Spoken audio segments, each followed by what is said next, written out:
All right, we are back in the Lock in Buffalo studio. We have a great show for you. I'm on like my 5th cup of coffee already. I'm all jacked up and ready to lock in. We have an amazing episode for you. We got Loan Officer Anthony Nanula, also my brother, and we have Daniel Schlein in the studio. He's an advisor that specializes in working with high net worth producers, earners, helping them with not only wealth management, but wealth preservation. So we're about to lock it in. Daniel, thank you for being in the studio on Lock in Buffalo today, my man. I'm ready to lock in. Thanks You for ready? having me. Let's do it. You jacked up? Yeah. Oh, yeah. All right. It's that music. It is. That music gets you It's that going. energy, the three of us. Let's go. It gets us going every time. This doesn't hurt either. No, it doesn't. But so Daniel, tell us a little bit about yourself, your practice, Alliance Financial Network. Educate us a little. So I'll start way back before I became an advisor. When I was 12 years old, I grew up in Williamsville, which is actually where we're all sitting today. And I got a paper route. And what that taught me was a couple things, because I wrote everybody in my neighborhood a letter when I got that route. And I said, hey, I want to write you a letter. I'm Dan Schlein. I'm your new paper boy. I'm 12 years old. Give a little picture of me. And I said, I want to promise you guys two things. The first one is your paper will be delivered to you before 7 a.m. every single day. The second one is it's going to be in the same place on your front porch. And I said, if I don't honor that, feel free to stop me. Feel free to give me feedback. Feel free to hold me accountable. But also, here's my mom's number because, I'm 12. And so what I did was, for a few months, I delivered papers. And during that timeline, it became winter really fast because we're in Buffalo. And now we're sitting at the end of the year. And what happened was the Buffalo News gave me a bunch of calendars to hand out. What most people did was they just stuffed it in the paper and threw it on the front porch. I took that as an opportunity to go meet everybody. And I knocked on their door and I said, hi, I'm your paper boy. I just wanted to deliver your next year's calendar. And everybody gave me a little bit of feedback. And what they did was they say, honey, 1 second. And they would go in their house. They'd come back and they would tip me. I didn't even know I was going to get tipped until 3 in a row happened. And I was like, is this real? $5, $10, $15, $20. Somebody gave me a 50. I almost retired that day. I was good. This was 20 years ago. And so what ended up happening is that night I went home and at a table like this, and my mom goes, hey, Dan, do you have any, did you make any money? And I said, I got this huge pocket, a lot of money. And I go, no. And she goes, what's in your pocket? I was like, damn it. And so I throw it on the table. It was $600 cash. Wow. That day, and I'll fast forward to the story. That day, my mom taught me a little bit about taxes. She taught me a little bit about savings. And she said, you know what, 100 of it's yours. The rest of it, we're going to do something else with. I didn't know what that something else was. I was a little upset, but that's okay.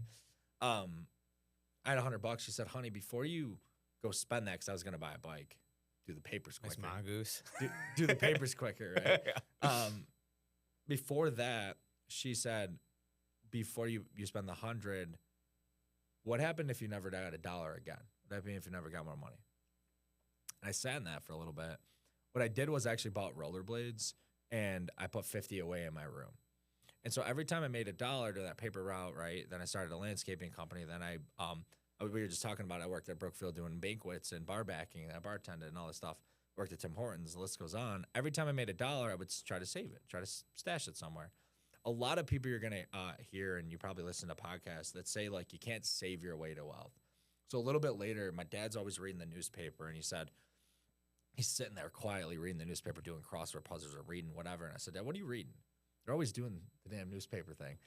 And he puts the paper on the table, and they don't have it anymore, but it was all the stocks that you can pick from. So he taught me what a stock was. My dad's a CPA, smart money guy. He goes, Dan, you could own parts of companies. And if that company goes up, you do good. If it goes down, then what happens is you lose money. And so those are some of the lessons I learned really early on. And when you're 12 years old and you're 13 and you're 14 and you're literally figuring out how to save and invest and so on, what do you do almost 20 years later? Everything that I did was around money. I started reading about it. I went to school for marketing and finance. I ended up getting a master's in financial planning and strategic marketing, which is why I love things like podcasts and marketing and so on. But I also love that I can market myself, because then I could do all the finance stuff and help people make better money decisions. Yeah. And so I aligned with the firm almost 10, it's crazy to say almost 10 years ago now, Alliance Financial Network. And what they really do a great job of is a few things. One, it's very entrepreneurial spirited. Like you see people with teams and building their own business and selling it and so on and so forth in our office, which is awesome. The other thing that's very educational. I feel like finance, and you guys have had some experience with different advisors and different planning, and you guys actually have some knowledge yourself a lot when it comes to this stuff. And people don't educate very well when it comes to that stuff. It's like, hey, you just had a kid, here's life insurance. But how does it actually work? Or like, hey, you bought a house, like here's a mortgage. But like, how does it actually work? Does it like, can it help you? Can you pay it quicker, slower? Like, what are all the intricacies of it? And sure, you don't need to go extremely, extremely deep of all the underwriting processes and all that stuff, but like baseline to help people understand decisions so they can make better ones. And that's what I literally get up every morning to do is look at someone's situation. Maybe there's 26 moving pieces. I look at financial planning as a 1,000-piece jigsaw puzzle. 1,000 pieces. What do we need? The picture on the box, and we need all 1,000 pieces. People make financial decisions with 50 pieces. People make financial decisions with all 1,000 pieces and no picture on the box. Right. What are you building? Yeah. What do you mean? And so that's really my why they say is like, I wake up every morning to help people make better money decisions. That's period. I do that for business owners. I do that for strategic investors in the real estate space. Usually they're 42, making a lot of money, a lot of moving pieces, kids, they're coachable, they're curious, and we're going to grow with them. That's the biggest thing. You know, the analogy that you just stated, once you peel the lens back and you look at the picture, right? You look at the plan. It's not only a plan on where you want to go, but it also gives you a really good perspective of where you currently are and maybe some different decisions that you need to start making today to be where you want to go. And I think talking to individuals that are in Anthony and I's position, right, and the latter part of 30, just starting to think about the future, having kids, either buying your first home or buying multiple homes, investment properties, how all of these little parts fit together to lead you to where you want to go. I mean, you could fly by the seat of your pants, right? And a lot of people do that. Some people live paycheck to paycheck. Some people want to be a little bit more strategic on how they're earning their income and then what they're doing, to your point, what they're doing with that income. So I wanted to have you in the studio today and onto this platform to not only educate our audience, because a lot of the people that watch this podcast are in the real estate community.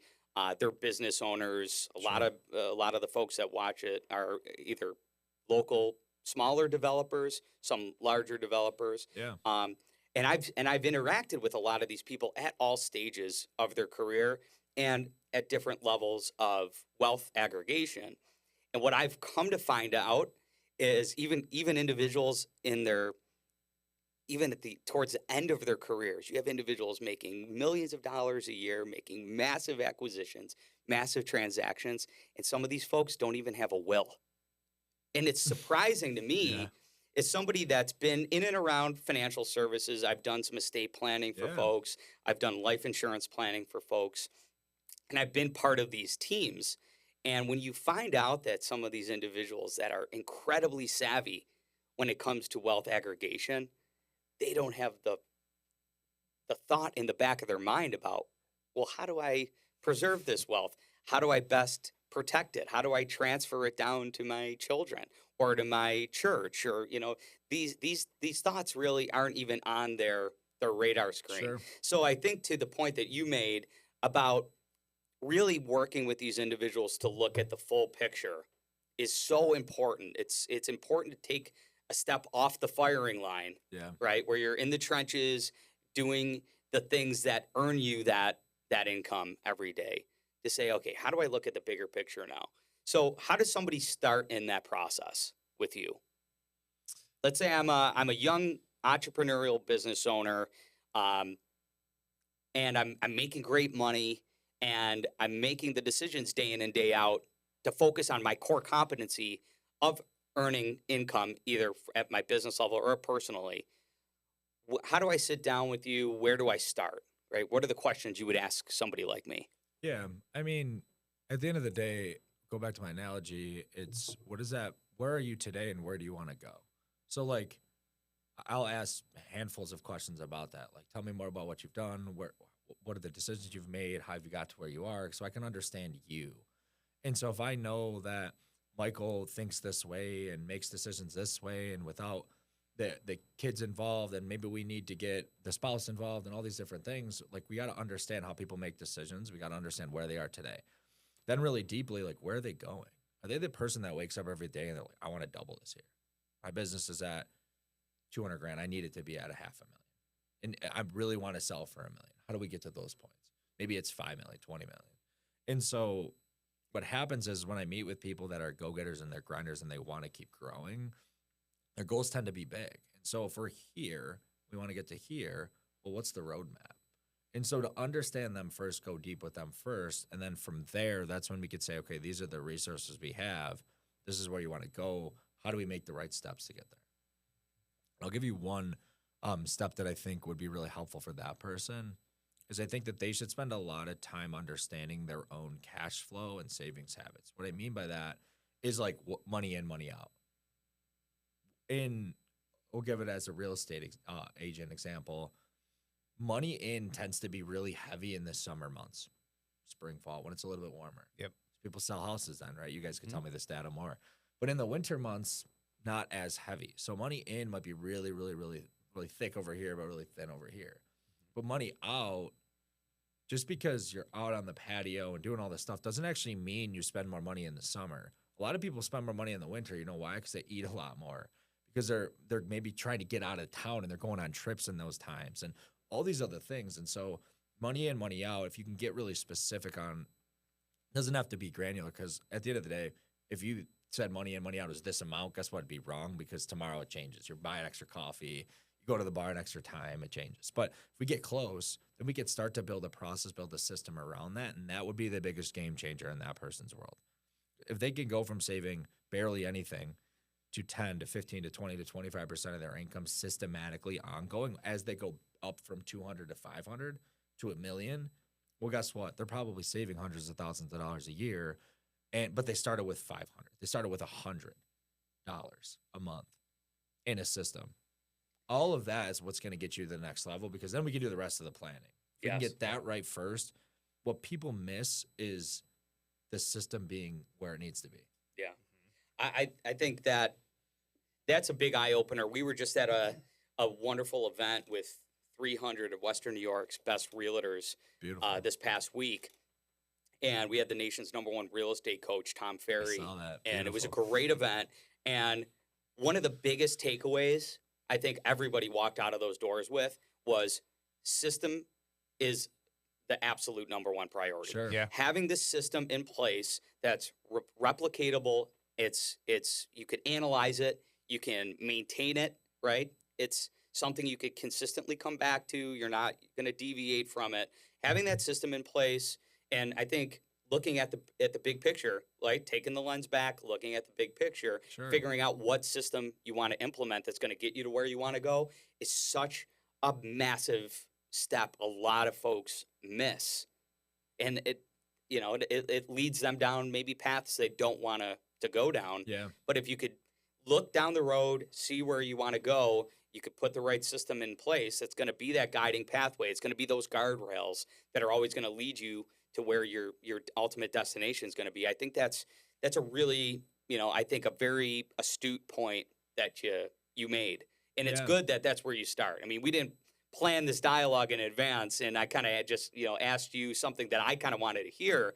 And the fact that that's where you landed on is really reassuring to me that, you're an individual that's going to be providing our audience with a lot of value. Yeah. 100%.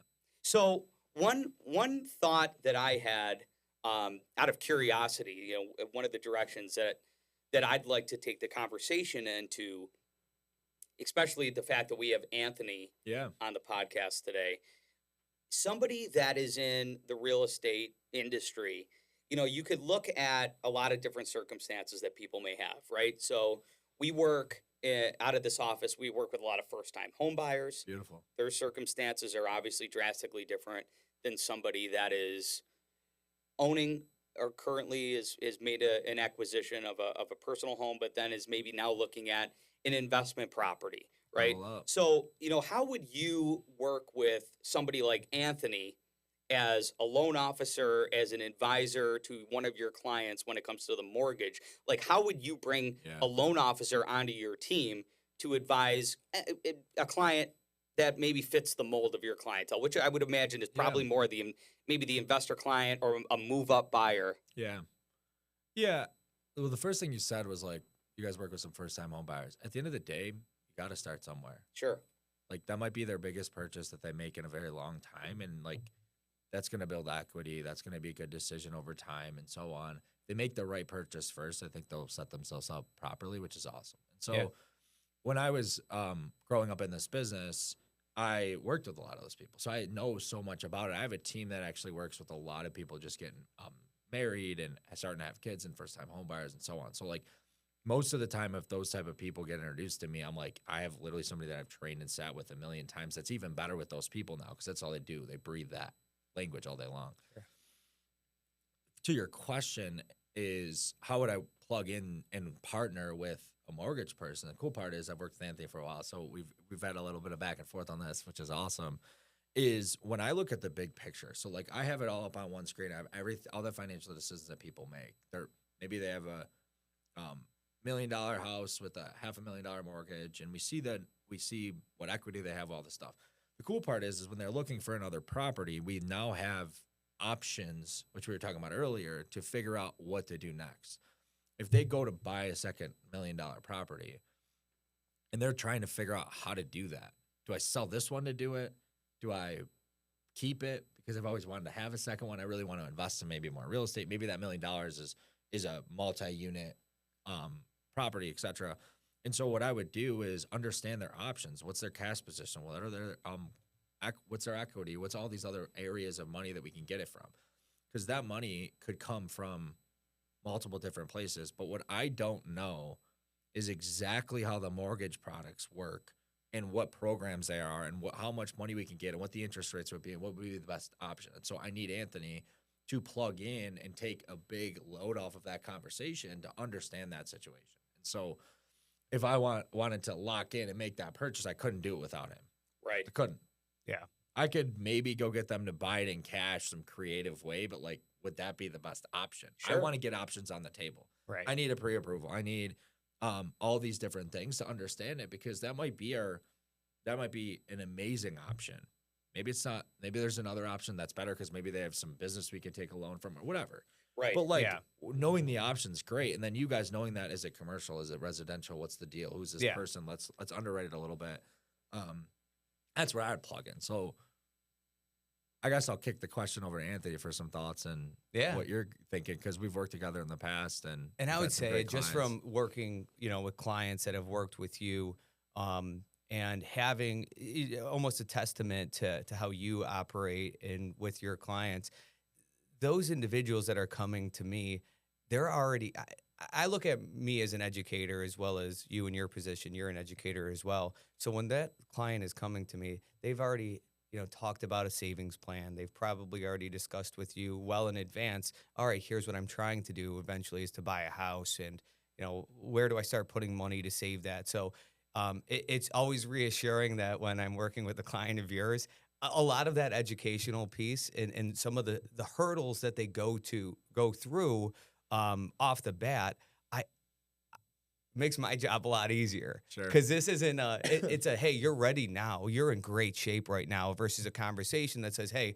we have to work on a savings plan. We have to do this, and kind of me almost doing what a financial advisor should do in the sense that if they just had that piece of the puzzle in place already. So a testament to how you operate with your clients, and I've seen it on the firsthand. But in terms of how I take that individual, obviously the same concept is dissecting, what are their pain points? What do they got going on in terms of, are they a move up buyer? Do they have equity in their property now? Are they planning on keeping it? Maybe there's a way that we could, tap into that equity for the down payment so we don't have to, move money from a specific investment. There's so many different layers there that those prodding questions that you got to get to right off the bat to peel those layers back to understand. But really dissecting that and then going through our list of various loan products that we have available to figure out Rolodex. how I could and that's the fun thing when you brought up puzzles. It brings me back to my younger days too. My dad always says this. He actually said it at my my wedding pre-dinner, whatever. He's just like, Anthony used to love puzzles, and he's like, he never asked for any Doesn't want a video game. He doesn't want doesn't want a video game, doesn't want a bike, he wants puzzles. But I feel like I'm doing what I've always enjoyed doing in that regard, in the sense that when I'm looking at someone's situation, there's so many pieces of the puzzle that I'm picking each one by asking the questions, and I'm putting together in a full financial picture from the standpoint of them, investing in real estate. And so it's one of those moments that you feel like you're in the right place at the right time type thing. So I love it. I feel like there's a lot of synergies in our jobs in that regard, that we're educators at the end of the day, putting people in the best situation possible. Well, I from my perspective, because I've been both on Anthony's side of the table, I've to some extent been on your side of the table, and then I've been on the client's side of the table. So what I would say, based off what I've been hearing from both of you guys, the biggest takeaway that I think everybody watching should pull from this part of the conversation is that having a team of individuals that's going to, number one, sit down with you and understand your situation is the biggest first step. Because when you work with an advisor, they're going to Anthony's point, they're going to ask you those questions that put your situation in maybe a different perspective than you even look at it yourself, right? A lot of the times you're so in the weeds, you don't see what your situation really looks like, especially through the eyes of the advisor. So Anthony or yourself, they're going to look at your situation maybe a little bit differently. And then they're going to come in as the expert, and they're going to start to introduce you to some knowledge that, again, you're most likely never going to really think about. And they're going to look at it from your particular situation's perspective, and they're going to give you that guidance. And then they're going to pull in a partner, right? Which is one of the real strong benefits of being in the Western New York community, is that you have this almost network of advisory professionals that work together similar to the way that you and Anthony work with, that are going to come with a team approach. They're going to look at that specific client's needs, and where you may be an expert in one particular field of knowledge, you're going to bring in Anthony, and you're going to bring those skill sets together to really drive the client's goals into fruition. That's what I love about having two, I would say, industry experts, Anthony being on the mortgage side and the lending side and the financing side, and you being on not only the wealth management, but the wealth preservation side. And I really would want to get down into maybe that next layer of your level of expertise, right? So, we understand the client's initial needs. Now you're working with the client. Now your client's in wealth aggregation mode, right? We're in wealth creation mode. They're building their business. You're helping them aggregate, their brokerage account, their savings. They've got life insurance in place. Hopefully they've gotten a nice whole life insurance policy. Maybe they converted a term policy to a whole life policy. Now that's creating some cash value, so they got another pocket of savings that they could borrow from down the road and leverage that for maybe another home purchase as some equity. Yeah. How do you take that client to the next level as far as really preserving that wealth for retirement, and then having that strategy in place where now I know I could comfortably retire with X number of dollars a month as a distribution that I could continue to live on comfortably? Yeah. It's funny. Anthony just had a moment where he was like, oh my gosh, I feel like this is alignment because of the puzzle analogy. And now you're talking about wealth aggregation, which is like getting really, really organized and really making those right decisions. Wealth creation, which is like, let's buy the 5th property. Let's do all sorts of planning for like growth. And then wealth preservation, which is like, I got it, and the last thing I want to do is lose it. Like if you meet somebody with like $10+ million, genuinely a lot of our clients, literally they come in and that's it. If that's less than 10 million tomorrow, like we're like, this is over. Well, they've And hit so their they're goal. They They're got their there. number. Yeah. And so they still want it to grow naturally, of course, right? We want it to grow and not Yeah. lose any money, but they want a strategy to make sure they're passing it on properly, save on tax, all this stuff. And so you mentioned that, and that's in such alignment with what we're doing. The other thing is I actually am a big component and big believer in permanent life insurance. And so you mentioning whole life and so on, like not only do I have a lot of that personally, but I also show people how to use that in a lot of different ways. Sure. Which is awesome.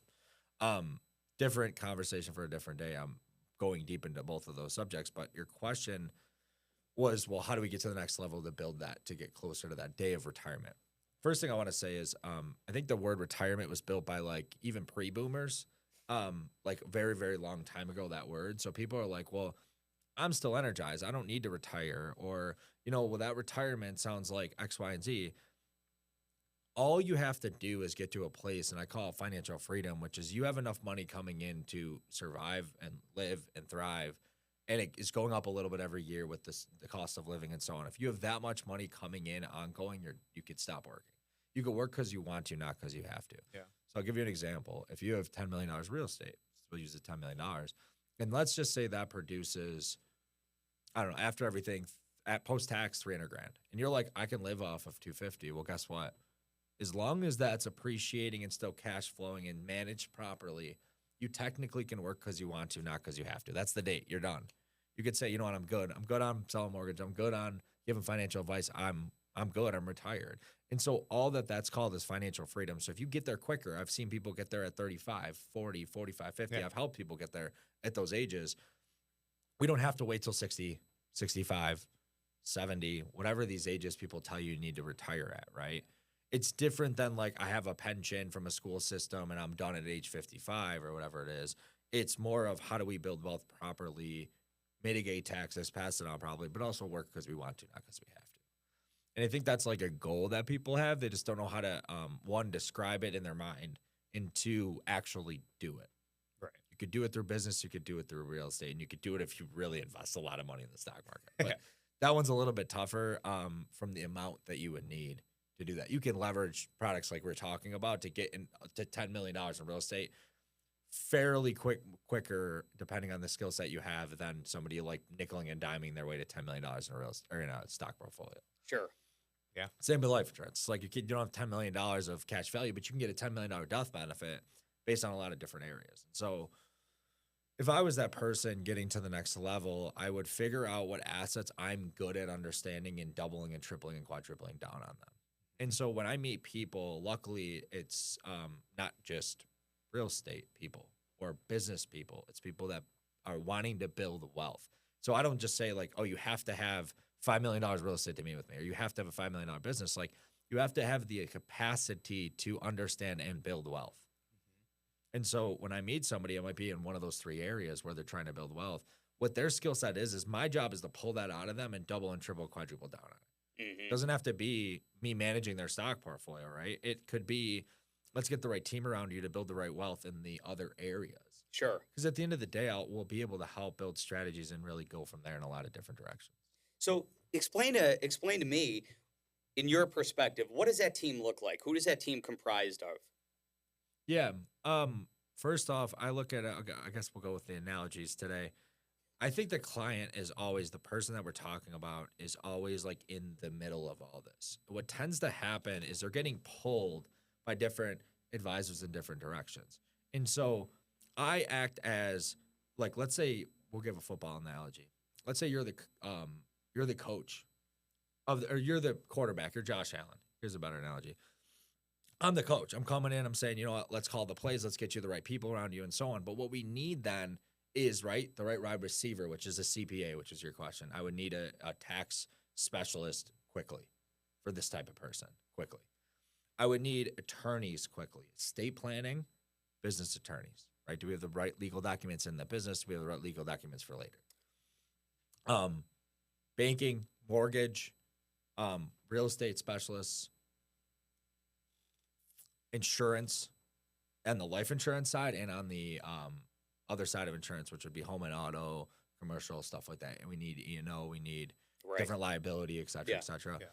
And so as that person, as Josh Allen in the middle, me leading on the coach, how do we get all those connected properly. Because what happens is what most people don't have is a playbook. Most Right. people don't have the right, like they're not like, They this don't is have a our coordinator, saying. They don't right? have a You need a coordinator. play coordinator. And 'cause- what they have is a lot of good players. Sure. But you've seen teams Everybody's with the just best players that scrambling. don't play Yeah. well together. Exactly. And you're like, wait a second, the CPA is telling me to like save all my money on taxes. Wait, the mortgage guy's telling me like, you know, instead of 500, maybe we can go closer to 600,000 on that thing. And the real estate's like, you know what, you could buy 5 properties tomorrow. What are you doing? Come on, Yeah. let's Right. buy it, right? Well, Because they're good in that area, and that's what they think about. They don't have somebody stepping back, getting Sure. all the pieces and helping them put it together. what I've seen time and time again is, especially, and this is no knock to any individual advisor, by the way. I want to really Oh, preface the please. statement with We that. could start naming them. But when you have individuals on the advisory side, whether they're accountants, whether they're insurance specialists, whether they're 100%. financial advisors, whether they're real estate professionals, you name it, they have an inherent bias, to your point, of what they're good at. Their compensation is derived Correct. by the products that they're selling. Correct. So if they're not working holistically with a team where there's checks and balances in place and there's coordination, you could really get led down a path where somebody is just making a ton of money in compensation, whether it's commission, whether it's a fees, whatever the case may be, yeah. off of the direction that they're giving you, which is a conflict of interest. Correct. So, in addition to the coordination and everybody working together to make the bigger picture come to fruition, you could if you're leaning on one individual advisor too heavily, you could really go down a path where you're lining their pockets Yeah. versus your own. Yeah. Couldn't have said that better. I always say too on my end, just from someone that's purchasing, whether it's an investment property or primary residence, getting a team in place that is knowledgeable, that you can trust. Trust is the biggest factor in that equation, I think, because like let's say you're an out of state investor that doesn't know the Buffalo market very well, or you're not really getting hands on and meeting people in person. You're doing a lot of video tours and whatnot if they're a real estate Sure. agent and whatnot. So building a team that understands the market, has the knowledge that you can trust and grow together is so valuable. So having a good financial planner, having a CPA, having your attorneys in place, your real estate agent, your mortgage lender, having that team in place here. I mean, we could do big things if we're all on the same page. And Oh, the yeah. biggest thing about that, and I left this out, is communication. Not just with you and the client, but with everyone that's communicating together, that understands your goals, understands your plans, and understands your what you got going on, your background and your financial. So that's where every single person that I'm dealing with, I'm pressing that so hard. Having a team in place that you trust, that's all communicating together for your own good, is going to put you in the best situation possible if you're trying to achieve this goal or this goal. A lot of times for me, it's purchasing a piece of real Yeah, estate, sure. but yeah, so it's so crucial. It's one of the most crucial things, I think, when trying to accomplish a financial goal like that. Yeah. One thing I'll add is, I'll go back to my Josh Allen analogy. Pre our last coach, this analogy worked better when we didn't have coaches changing, but that's okay. We didn't make the playoffs for a very long time. All of a sudden, we got the same playbook, the same heart, the same consistency, moving forward with the same team, with a lot of the same players. And guess what? We made the playoffs 7, 8 years Trust in a the row, process. and got a lot further along than we were before. And so when it comes back to what you were just saying, is a lot of people think like they try to push like for a little bit more commission, a little bit more of that. If we do it the right way, and maybe we are a little bit more conservative for them, Yeah. what happens is, and here's a really good example. We were kind of just talking about this about our own situations, was like, instead of buying a, I don't know, $800,000 or $900,000 home, you're probably not going to buy another property again for a while. Cause it's like, that's going to consume a lot. You got to do some repairs. There's some stuff Yeah. happening. Like, you're going to have to slow down if you're not in the right financial position to push those out. What if you bought a $500,000 home, got used to it, within 6 months, a year, 2 years, if you're in real estate, you can easily buy another one easily. Yeah. You probably could have done 600 or 700, 800, but like 9 would have crushed you. You were done. But what if you bought 500, then a 700, then a $1.2 million? Yeah. then like every 2 to 3 to 4 years, you're in a better position to do it again. And maybe you keep them all and you build a nice real estate portfolio. Or maybe you're just leveling up because you just want to. Yeah. I'll give you a little, personal insight, and because I think it totally syncs up to the analogy you just laid out. My personal situation, going back, and I think at the time I was about, I want to say it was I was around 25 years old. Sure. And was making great money in the insurance business. You have an insurance practice that does commercial insurance as well as personal planning. Yeah.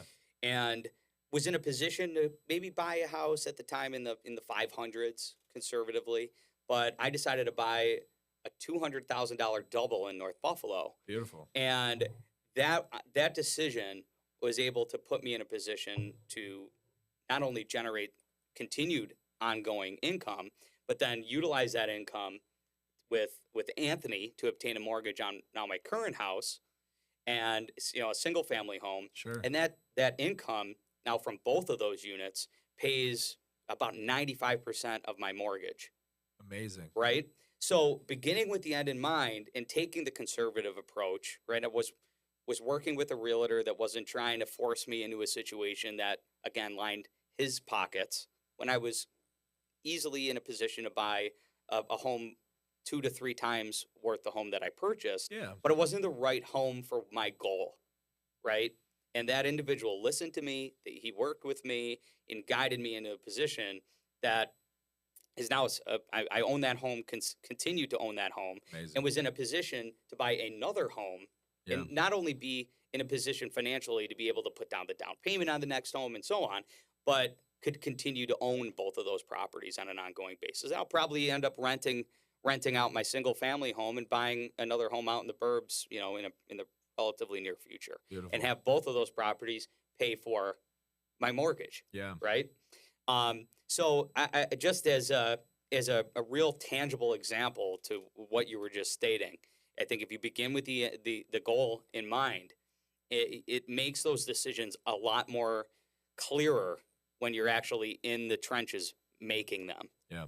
But working with the right person, and Anthony advising me on, how to leverage that debt to income ratio that I had, because I continue to have the debt on my double, which was nice because I was at the time was able to refi it, so got that down to like 3%.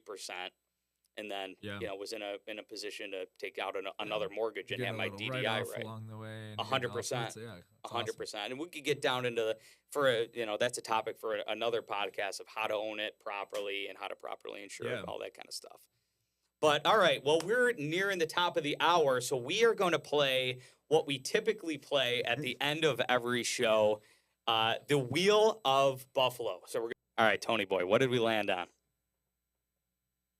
Things Buffalo gets right. Okay. All right. So, Dan, you landed on things Buffalo gets right. So, from your perspective, and it doesn't have to be the perspective of a financial advisor, but give us one thing that people in Buffalo actually get right. First thing I wanted to say was, of course, the chicken wings. But I feel like I could think of something better than that. Maybe not better than the chicken wings, but they do other things right. I think Buffalo does community right.